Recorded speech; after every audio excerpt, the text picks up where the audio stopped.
When I first moved out of my mother's house, I promised myself I'd never depend on anyone again.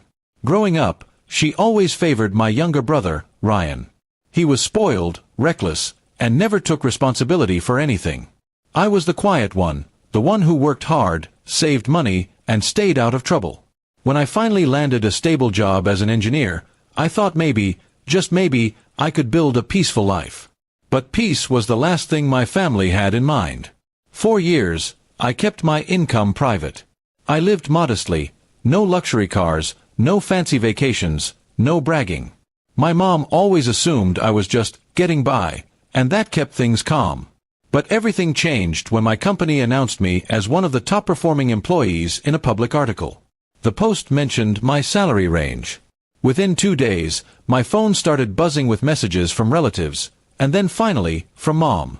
She called, acting overly sweet. "Honey, I'm so proud of you," she said. Her tone was strange, forced and dripping with interest. "Your brother's been struggling lately. Maybe you could help him out a little." I politely told her I'd think about it. But I knew what was coming. Once she smelled money, there was no going back. The next weekend, I heard a knock on my apartment door. When I opened it, there stood Mom and Ryan, unannounced. Ryan had a smug grin on his face, wearing designer sneakers and holding his phone like he owned the world.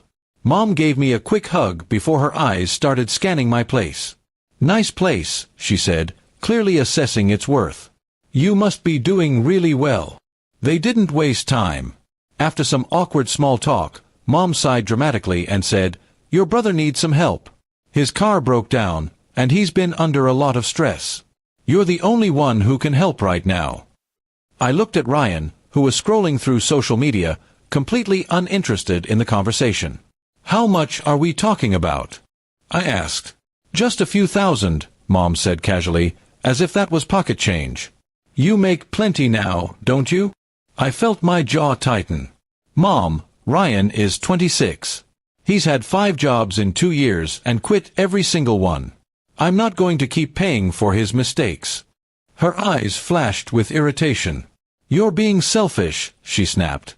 "Family helps family." Ryan finally looked up and added, "Come on, man. You've got money now. Don't act broke." His words hit me harder than I expected. I'd worked 12-hour days, gone years without vacations, and skipped luxuries so I could save. And now I was being guilted for it. "You've both had every opportunity to build something," I said calmly. "I'm not your ATM." Mom's expression changed from pleading to furious. "So you think you're better than us now? Just because you make a little more?" She stood up, shaking her head in disbelief. "I raised you. You owe me." That word, "owe," echoed in my mind. I'd given her everything I could over the years. Helped with bills, fixed things around the house, even supported Ryan when he got into debt.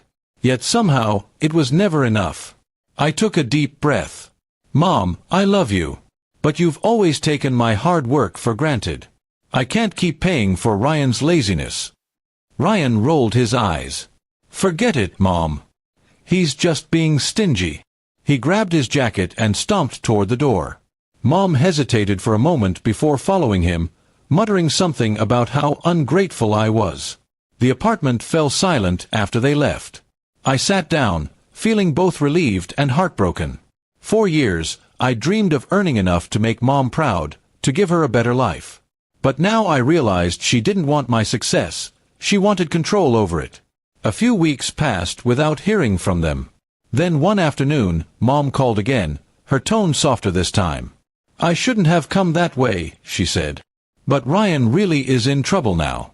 They're threatening to tow his car." I listened quietly, then said, "I'm sorry, Mom. I can't fix that. He needs to learn." She hung up without another word. Months later, I learned that Ryan finally took a steady job after his car was repossessed. It wasn't much, but it was honest work. Mom eventually called again, not to ask for money, but to tell me she was proud he was finally changing.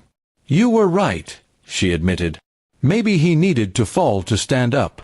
I smiled, feeling a weight lift off my chest. I realized that sometimes, helping isn't about giving, it's about stepping back and letting others grow. For the first time, I felt peace, not guilt. My success was finally mine, not something I had to apologize for. And though it hurt to set those boundaries, it was the moment I truly earned my independence, not just from poverty, but from manipulation disguised as love.